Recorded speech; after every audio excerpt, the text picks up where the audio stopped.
ይህ 157 ካሬ ሜትር ስፋት ያለው ባለ 3 መኝታ ክፍል የኤክስኪዩቲቭ አፓርትመንት ቤት ነው። ሳሎኑ እጅግ ሰፊ ከመሆኑ ባለፈ ጥንቅቅ ተደርጎ በኃላፊነት በመሰራቱ ለእርሶና ለቤተሰቦ ምቹ መቆያ ነው። ሳሎኑ የመመገቢያ ጠረጴዛና የተሟላ ሶፋ የሚይዝ ከመሆኑ ባለፈ ዘመናዊ ኪችንም አለው።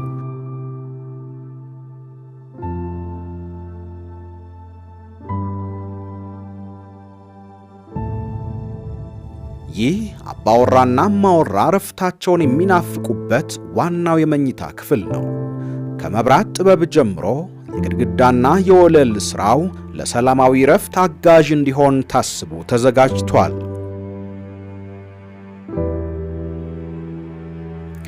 መኝታ ክፍሉ በስፋቱ ልክ የተመጠነ የቁም ሳጥን ያለው ሲሆን በቂ የመንቀሳቀሻ ነፃ ስፍራም አለው።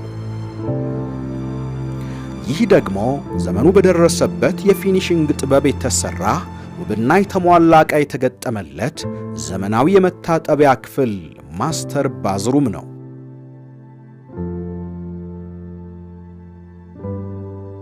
ከዋናው መኝታ ቤት በተጨማሪ ያሉት ሁለቱ መኝታ ክፍሎች በቂ የተፈጥሮ ብርሃን የሚጎበኛቸው፣ ለእረፍት ምቹና ሰፊ ሲሆኑ ከጎናቸው የሚጋሩት ዘመናዊ የጋራ መታጠቢያ ክፍል አለ።